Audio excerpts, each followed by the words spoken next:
menos de um mês para a prova. É claro que há várias formas de fazer uma redação modelo Enem. É claro que há várias formas de fazer um parágrafo de introdução modelo Enem. Mas você quer, nesse momento, que eu te explique todas as possíveis maneiras de fazer uma introdução ou que eu te dê o passo a passo mais visto nas redações nota 1000, o passo a passo em comum entre as redações nota 1000, que não tem como dar errado nesse momento que falta pouco tempo, para você focar nele, para você colocar como meta, eu vou seguir esse passo a passo. A minha meta a partir de hoje é seguir esse passo a passo, sabendo que eu terei esse passo a passo. Olha que especial, você não tem mais branco na hora da prova, porque você vai saber que, independente do tema, você vai começar com o repertório, você vai seguir com o tema e vai seguir com a tese. Primeiro passo é você começar a sua redação utilizando um repertório sociocultural. Então você vai ler a frase temática com muita atenção, porque todas as palavras importam e geralmente o tema é dividido em núcleo temático, eu gosto de chamar assim, ó, a parte mais importante do tema, e palavras adjacentes, que são palavras que vão guiar a sua argumentação.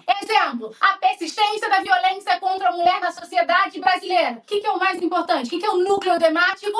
Violência contra a mulher. Mas, se você falasse apenas sobre violência contra a mulher, você estava tangenciando o tema, porque você precisa falar sobre a persistência da violência contra a mulher na sociedade brasileira. Então você vai ler a frase temática e começar a escrever tudo que vier à sua mente. Opa, lembrei de um filme. Opa, lembrei de uma música. Opa, e por aí vai. O ideal é que você comece a sua redação com uma área do conhecimento pertinente ao tema. Olha que legal, olha que interessante. Quando você começa a sua redação com o repertório sociocultural, você ainda não precisa se preocupar propriamente em falar sobre o tema. Na verdade, você vai trazer a área que você julga pertinente a ele utilizando o repertório, tá? Eu sugiro que vocês leiam Redações Nota 1000 após essa live com essa visão. Opa, deixa eu ver como esse aluno que tirou 1000 iniciou a redação. Realmente ele iniciou com uma área do conhecimento. Mas como foi que ele trouxe essa área do conhecimento?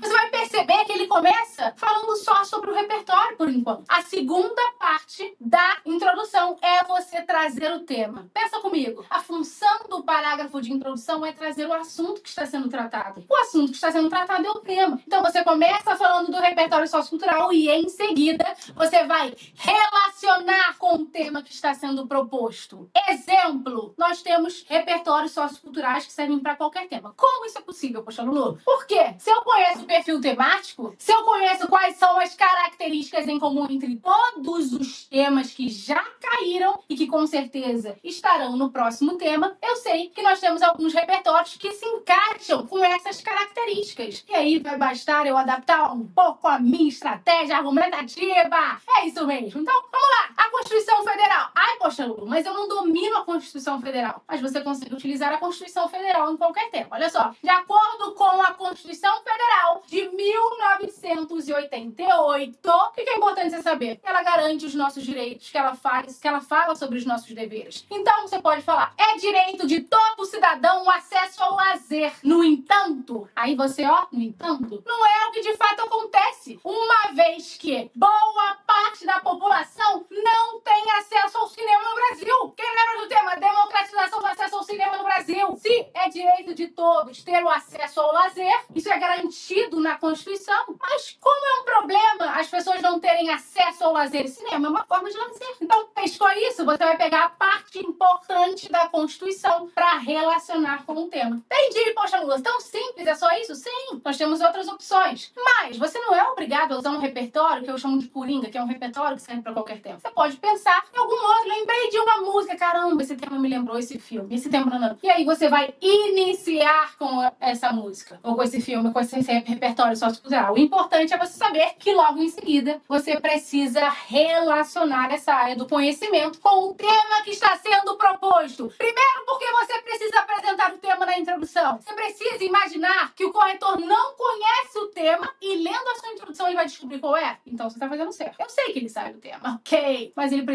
você precisa deixar tão claro o tema que lendo ele vai entender do que você está falando. E segundo, porque você precisa relacionar com o repertório. Porque o repertório repertório tem que ser produtivo. Ele não pode estar solto ali. Ele não tem que estar ali à toa. Veja bem, não é porque o repertório é claramente pertinente ao tema que você tem que soltar ele ali e não explicar. Você sempre tem que contextualizar, se aprofundar naquele tema. Para finalizar o parágrafo de introdução, só vai faltar você apresentar a sua tese. A tese nada mais é do que você apresentar o seu ponto de vista. Mas eu não sei vocês. Comigo, quando eu era vestibulanda, isso me agoniava. Tá bom, é só apresentar meu ponto de vista, mas como que eu faço isso? Você pode me dar exemplos? Ou você pode me dar uma opção de uma estrutura que já vai deixar claro que é o meu ponto de vista? Porque eu não quero a cada tema ter que pensar como que eu vou apresentar o meu ponto de vista. Eu não sei se vocês pensam assim, mas eu pensava assim e continuo concordando. Por isso, eu gosto sempre de trazer opções de teses, estruturas de tese que vão caber dentro do que é esperado de uma boa introdução nota 1000. Que seria, tô levando em consideração que você já trouxe repertório, tô levando em consideração que você já contextualizou com o tema, ou seja, a gente tem um problema aqui no tema, a gente tá contextualizando o problema, que a gente vai trazer agora. Dessa forma, um exemplo, tá? Vou chutar aqui, Dessa forma, é indiscutível que... Aí trago o problema do tema, por exemplo. Dessa forma, é indiscutível que a violência contra a mulher persiste no país, seja por ou pelo, e aí eu trago meu primeiro argumento, seja por ou pelo, ou pela, segundo argumento. Eu gosto de colocar como exigência para os meus alunos que tragam a tese já com os dois argumentos. Não é obrigatório, não, mas isso aqui demonstra projeto de texto. Eu posso te garantir, eu tenho uma plataforma de correção com milhares de alunos e centenas de corretores, que são corretores do Enem. O corretor, quando se depara com uma redação que já na introdução visualiza esse passo a passo antes mesmo de ler e se depara com uma tese em que ele coloca dois argumentos que serão tratados nos desenvolvimentos, ele fala, esse aluno não tá à toa, esse aluno não tá brincando, eu vou ler com mais atenção, porque